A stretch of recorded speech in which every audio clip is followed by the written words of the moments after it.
ដោយសារតែឃើញ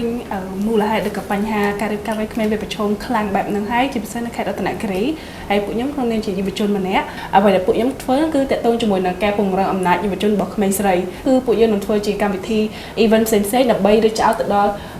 អ្នកដែលគាត់នៅខេត្តឬក៏តំបន់ហ្នឹងដាច់ស្រយាលហ្នឹងហ្មងដើម្បីយើងនិយាយពីបញ្ហាហ្នឹងយើងលើកឡើងពីបញ្ហាហ្នឹងឲ្យពួកគាត់ដែលជាកុមារយុវជនដែលមានចន្លោះអាយុ15ទៅ24ហ្នឹងពួកគាត់បានចូលរួមហើយពួកគាត់បាននិយាយមានជាសម្លេងតាមរយៈការធ្វើសកម្មភាពទាំងអស់ហ្នឹងហើយធ្វើឲ្យពួកគាត់អាចមានអារម្មណ៍ថាពួកគាត់មានអំណាចជាងមុនពួកគាត់មានភាពជឿជាក់ក្នុងការនិយាយជាមួយគ្រួសារគាត់ក្នុងការដោះស្រាយបញ្ហាហ្នឹងហើយមួយទៀតក៏ពួកយើងមានជាស្ត្រីដែលគាត់ទទួលបានជោគជ័យអ្នកដែលគាត់រស់នៅក្នុងជនជាតិអាភាគតិចហ្នឹងប៉ុន្តែគាត់បានមកសិក្សានៅភ្នំពេញគាត់ទទួលបានហារូបករណ៍គាត់ហ៊ានចប់នឹងធ្វើជាវិក្មេងកិត្តិយសក្នុងការប្រាប់គាត់ក៏ដូចជា role model មួយសម្រាប់ក្មេងៗឬក៏កុមារយុវជនដែលនៅក្នុងខេត្តរតនគិរីហ្នឹងពីការដែលគាត់គ្រាន់តែរៀបការវ័យក្មេងហើយមានកូនបង្កើតគ្រួសារកន្លែងហ្នឹងអញ្ចឹង Wow, that's a big project to take on, so props to you for that. That must be a very, I guess, like eye-opening and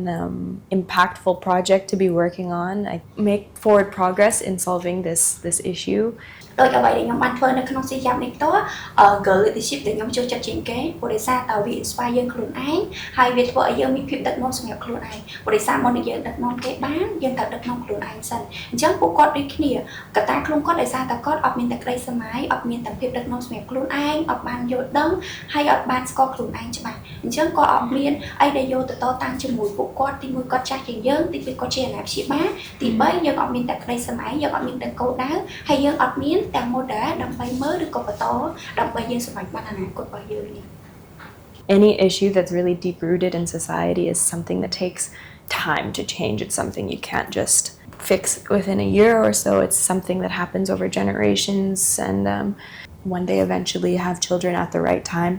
to pass that on and change that systematically is going to be, I think, just so impactful for those communities and for Cambodia.